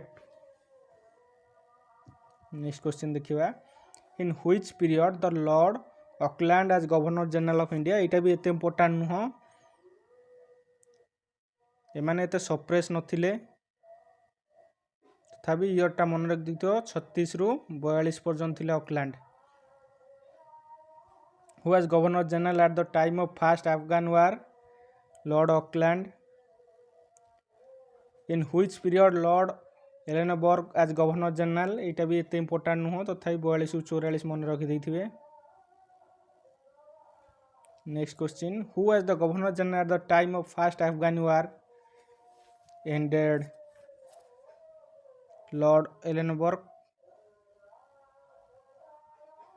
Which period Lord Hardinge as governor general of India, Lord Hardinge बहुत इंपोर्टेंट, एटा मन रखतो, एटा भी गोटे इंपोर्टेंट क्वेश्चन 44 रु 48।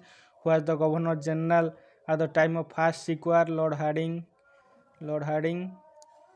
इन which period the Lord Dalhousie as the governor general, Dalhousie important question एटा, डेलहाउसी 48 रु 56 थिले, जोटी कि हमर रेलवे चालू हेतिला, टेलीग्राफ हेतिला, डॉक्ट्रिन ऑफ लैप्स हेतिला। Who was the youngest governor general of India, Lord Dalhousie, important question Etah.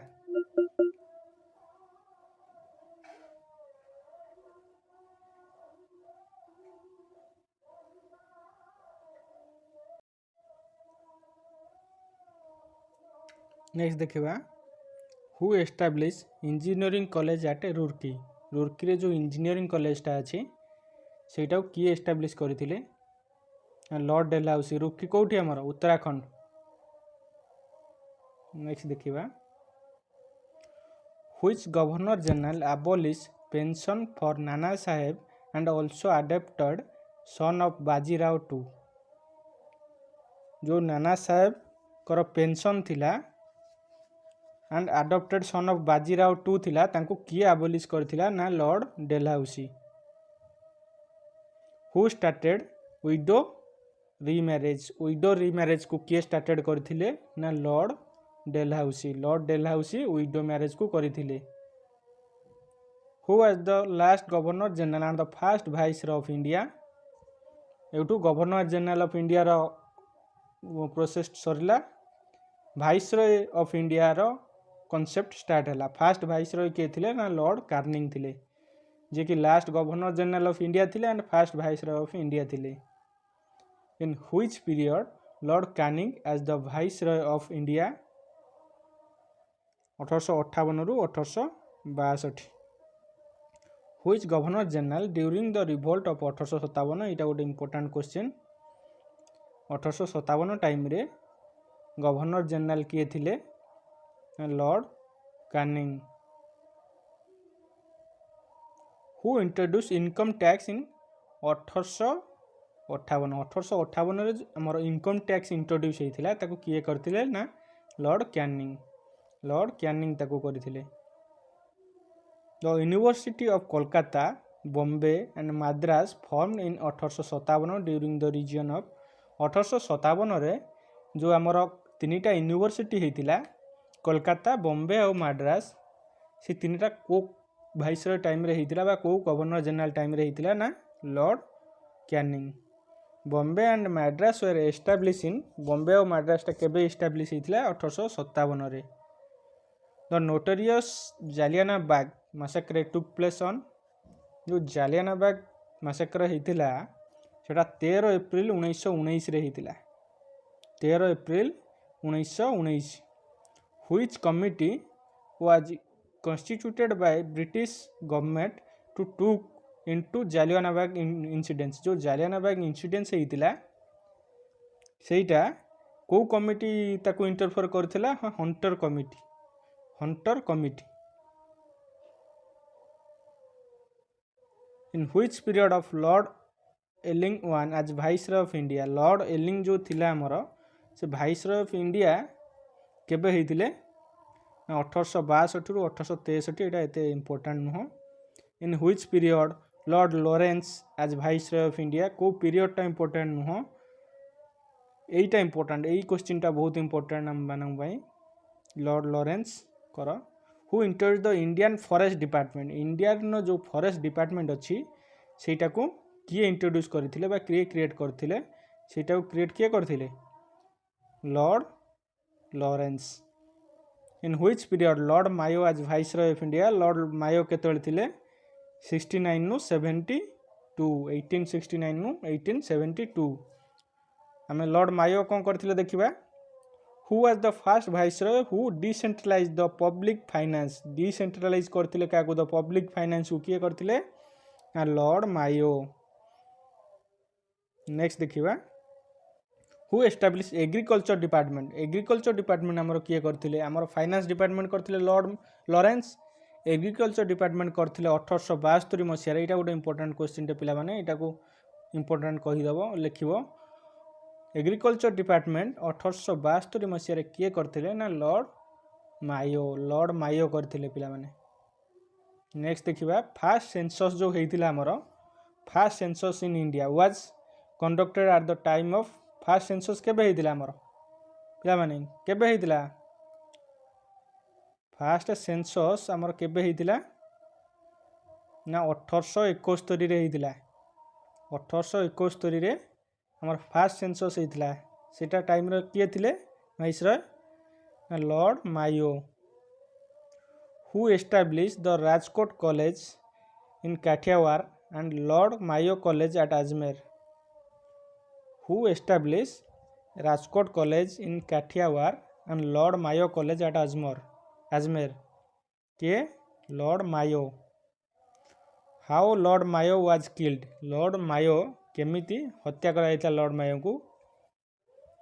He was killed by a prisoner in 1872 during a visit to cellular jail in Andaman. Andaman ने गोटे jail थिला cellular jail. सेठी जेतले से visit करबा को जाइथिले गोटे prisoner माने गोटे अपराधी को द्वारा से किल हो जाइथिले बा हत्या कर देथिला गोटे किल अपराधी तांको 1872 मसिया रे। In which period Lord Northbrook as viceroy of India. एटा एते इंपोर्टेंट नहीं तथापि एटा पढ़ दैथवा 1872 रु 1876। In which period at the Lord Lytton as viceroy of India. Lord Lytton नाम पई इंपोर्टेंट तो पढ़ी देबा 1876 रु 1880। लॉर्ड लिटन नाम थिले। Who was given the title केसरी हिंद 1877। केसरी हिंद title Queen Victoria of Britain क्या को देइथिले ना लॉर्ड लिटन को देइथिले। Who announce the Queen Victoria as the crown of India. Queen Victoria को किए क्राउन ऑफ इंडिया बोली अनाउंस करथिले ना लॉर्ड लिटन करथिले। During whose reign vernacular press act was passed. जो वर्नाकुलर प्रेस एक्ट केबे पास होइतला ना 1878 रे किए पास करथिले ना Lord Lytton. Viceroy who passed arm act. Arm act गोटे हेतिला गोला बारूद एक्ट सेटा किए करथिले ना Lord Lytton. In which period Lord Ripon as viceroy of India. Lord Ripon important 1880 रु 1884। Who repealed vernacular press act in 1882। 1882 रे किए रिअपील्ड करथिले ताको लॉर्ड लिटन करथिले। 1878 रे ताको रिअपील्ड करथिले किए लॉर्ड रिपन 1882 रे। During whose reign first factory act in India was pass in. Factory act आमर जो फर्स्ट हेतिला 1881 सेटा कहा टाइम रे हेतिला ना सेटा लॉर्ड रिपन टाइम रे हेतिला Lord Ripon. Who introduce local self government in India. Local self government किए इंट्रोड्यूस करथिले इंडिया रे ना Lord Ripon. During whose reign first official census was started in India. आमे जो पढ़िथिला पूर्वरु क्या टाइम रे हेतिला फर्स्ट सेंसस सेटा जो हेतिला 1871 रे सेटा ऑफिशियल सेंसस होई नथिला सेटा फर्स्ट टाइम सेंसस होइतिला सत किंतु सेटा ऑफिशियल होई नथिला फर्स्ट टाइम जो ऑफिशियल सेंसस हमर होइतिला सेटा होइतिला 1881 रे सेटा का टाइम रे होइतिला ना लॉर्ड रिपन को टाइम रे होइतिला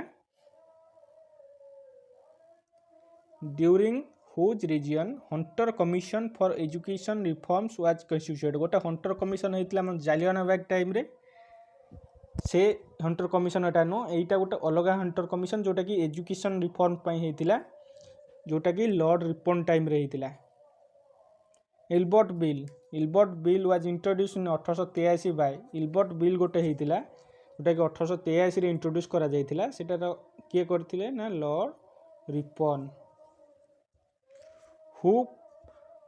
who foundation of Punjab university जो पंजाब यूनिवर्सिटी थिला ताकू फाउंडेशन किए करथिले बा पंजाब यूनिवर्सिटी की किए बिल्ड करथिले बा तैयारी करथिले लॉर्ड रिपन का टाइम रे हेतिला ना Lord Ripon in which period Lord Dufferin as viceroy of India Lord Dufferin केते मसिया पर्यंत थिले 1884 रु 1888 in which period Lord land एटा एते इंपोर्टेंट नो Lansdowne as viceroy of India 1888 रु 1894 एटा एते इंपोर्टेंट हो इन व्हिच पीरियड लॉर्ड एलिंग टू वाइसरॉय ऑफ इंडिया 1894 रु 1899 in which period Lord Curzon as viceroy India 1899 रु 1905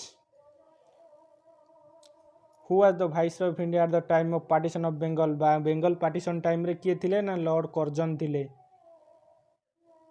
what was the name of the new provinces that created as the result of partition of Bengal partition of जो बेंगल आमर हैला जो new provinces हैला ता ना कोन थिला ना ईस्टर्न बेंगल थिला और आसाम थिला ईस्टर्न बेंगल और आसाम हेतिला name of the ceremony that was observe on the day of the partition of Bengal जो बेंगल पार्टीशन डे रे हमर जो गोटे सेरेमनी ये हुए रक्षाबंधन हमर सेलिब्रेट हुए बेंगल पार्टीशन डेट रे बेंगल पार्टीशन को डेट रे हितला 1905 मसिया रे हितला समस्त जानिचंदी को मास डेट रे हितला सेटा कमेंट सेक्शन ने कमेंट करिवे who was the partition of Bengal officially announce एठी तो मु कहि देली 16 अक्टोबर 1905 16 अक्टोबर 1905 रे बेंगल पार्टीशन ऑफिशियली अनाउंस हेतला during whose reign university act was passed जो यूनिवर्सिटी एक्ट थिला 1904 क्या टाइम रे हेतला ना से टाइम रे लॉर्ड कर्जन थिले नेक्स्ट देखिबा during whose reign ancient monument act was passed ancient monument act गोटे पास हेतिला सेटा कहा टाइम रे हेतला ना लॉर्ड कर्जन को टाइम रे हेतला in which period Lord Minto as viceroy of India Lord Minto को टाइम रे थिले ना 1905 रु 1910 in which period Lord Hardinge as viceroy of India 1910 रु 1916 पर्यंत लॉर्ड हार्डिंग थिले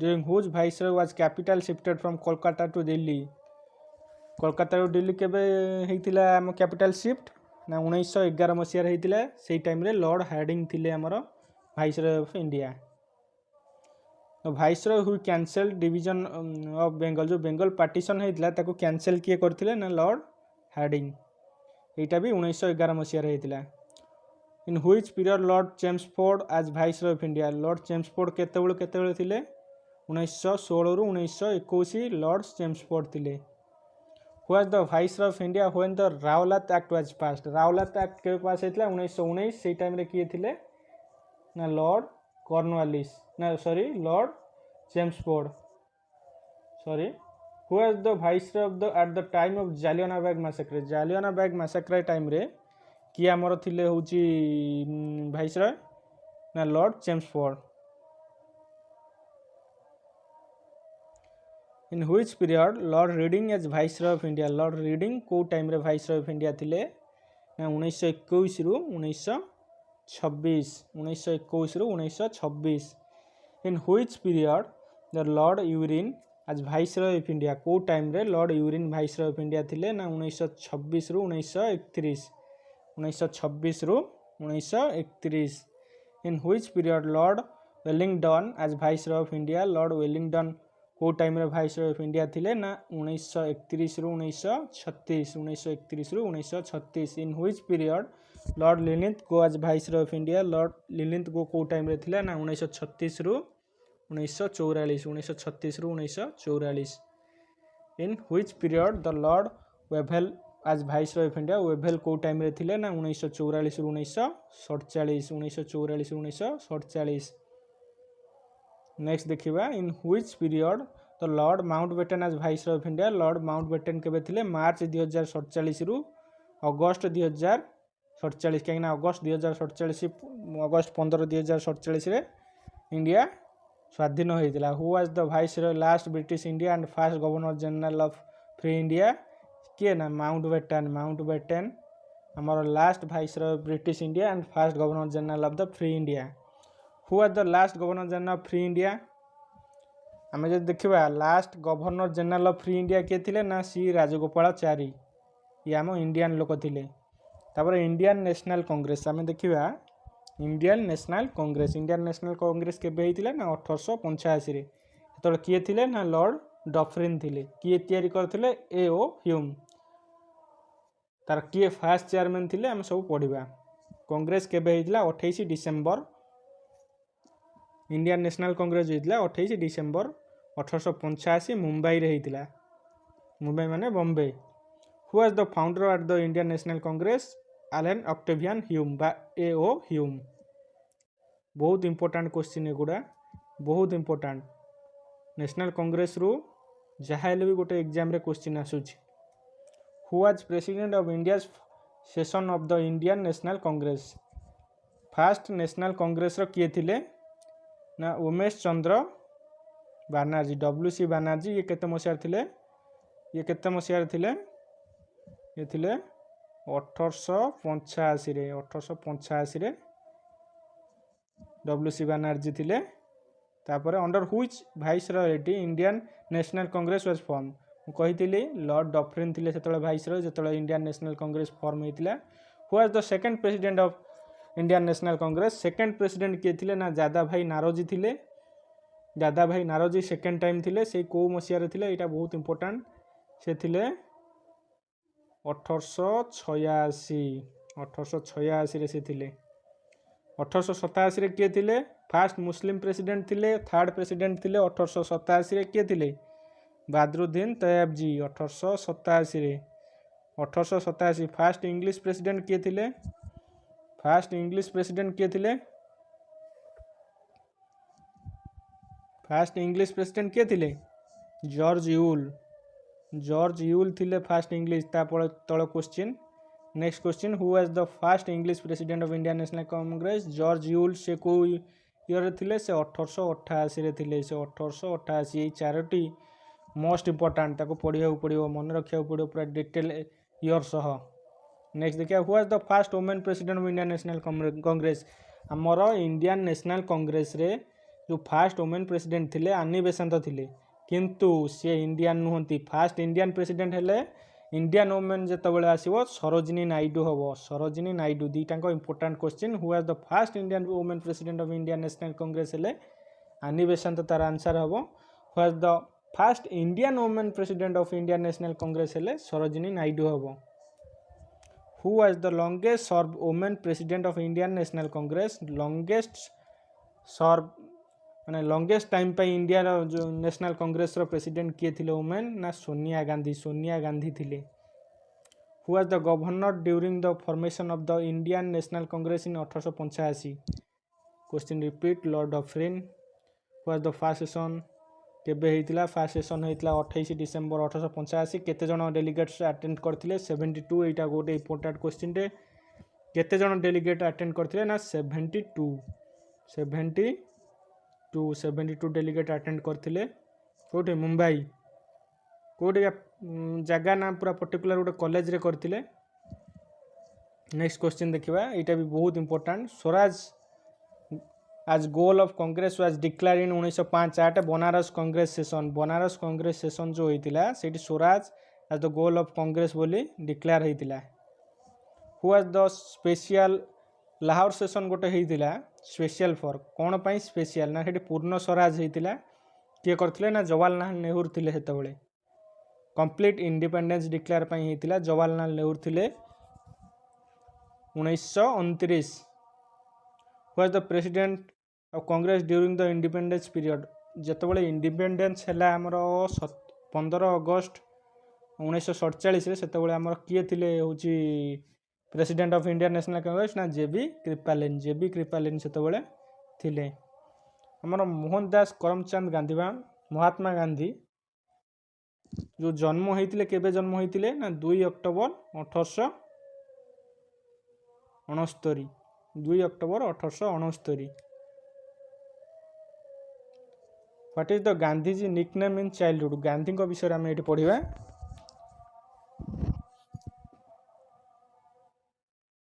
ଗାନ୍ଧୀଙ୍କ ନିକନେମ୍ କ'ଣ ଥିଲା? ମାନୁ ବା ମଣିଆ।